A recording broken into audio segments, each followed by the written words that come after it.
आलू भजा को भी टक्कर देव यही सारू भजा। ओडिया घरर प्राय सबु आइटम रे तो सारू पड़थाए। काहाकू डालमारे सारू पसंद तो काहाकू कंकड़ा झोलरे सारू पसंद। आज चलतु से सारू को लेकिन बनैबा सारू भजा। विश्वास करंतु आलू भजा ठू भी भारी टेस्ट लगिबो। बाहर क्रिस्पी और भितर नरम।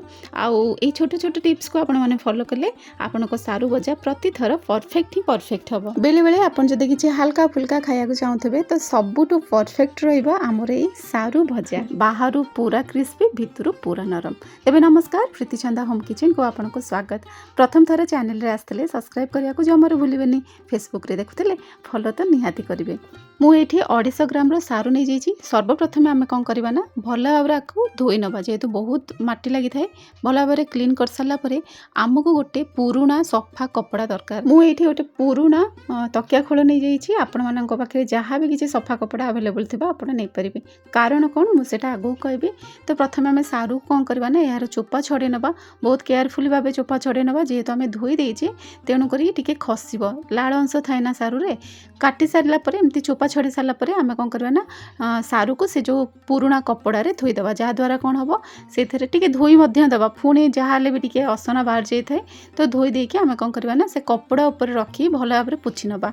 तार जो सारूर जो लाळ अंश थाए सेटा को से भला भाबरे पोछि हे परिबो। एवं सब लाळ अंश हाथ रे बाजिया द्वारा हाथ मैक्सिमम समय कटि जाई थाए। से पनिकी रे हो कि छुरी रे हो तेणु करी एमती गोटे कपड़ा नेबे सेथरे पोछि के से कपड़ा ऊपर ही आमे माने काटि नबा। सेथि मु कहली सफा कपड़ाटे व्यवहार करिवे। कारण एहा को आ धुआ हबनी। धुआ हला माने कोन हो जीवो ना आमे जेतले भाजीबा सारू से कड़े रे लागि जीवो। जेते तेल पकेले भी से कड़े रे लागि जीवो। आ आम सारूटा क्रिस्पी हबनी किंबा भितर नरम हबनी भांगी भांगी जीवो। तो या को मु एको लंबा शेप रो काटि नेली जेमती आलू भजा हुए जेमती फ्रेंच फ्राइज हमर होई थाए। तो सेमती भाबरे आमे माने काटि नबा। सेमती करी मु सबतक सारू काटि नेथिली। फाळे टमाटो मध्ये नेथिली। कोन पे नेथिली सेटा आगु को आपण माने प्रोसेस रे जानि परिबे।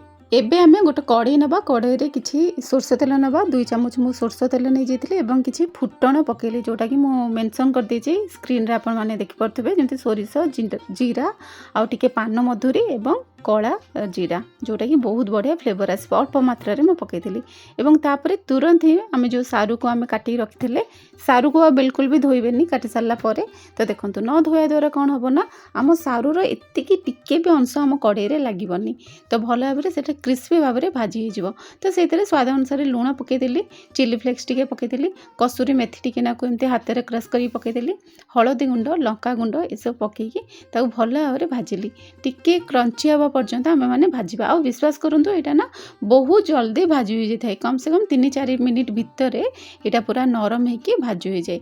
तो ये भल भाव में भाजी सारा आम कौन करवा ना ये किसी पकेबा जुआणी। जुआणी निहाती पकेबा बहुत बढ़िया फ्लेवर आसो। एवं धला राशि पकड़ा द्वारा कौन हम स्वाद सेमती बहुत बढ़िया आसो। आ टिके मत कला जीरा पकेबार थिला बोली मु कला जीरा पकेली। से स्वाद बहुत आसे कारण आम ए किसी मसला ऐड करवानी ना। तो ये सब फुटण पकड़ा द्वारा सामान्य किसी मसला पकड़ा द्वारा यहाँ ना बहुत बढ़िया लगे। बस किसी समय यहाँ कम से कम 2-3 मिनिट सीम आंचरे यहाँ मुझे घोड़े रखी पूरा ये देखो नरम हो गला। मुझे गोटे बाहर करके आपको देखा। तो ये देखो स्पैचुला एमती खंड करने द्वारा से इजिली से भांगी जाऊँगी। तो ये जानवे पूरा हो गला। जिते हो गला से स्टेज आम टमाटो पकेबा कारण टमाटो हल्का टिके कंचा थी जोटा कि सारू भजा सांग खाया को भारी टेस्ट लगे।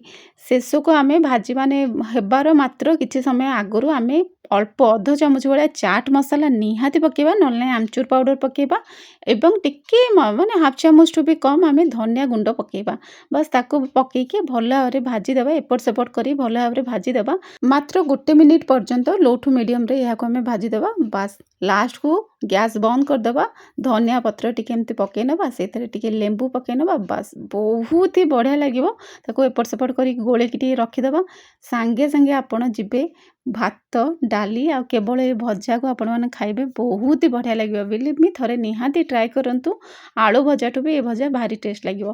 तो देखिए तो आपण मैंने जानी पारथबे केते टेस्टी होइथबो। तो आशा करछि आज रेसिपी आपनको बहुत पसंद आसथबो।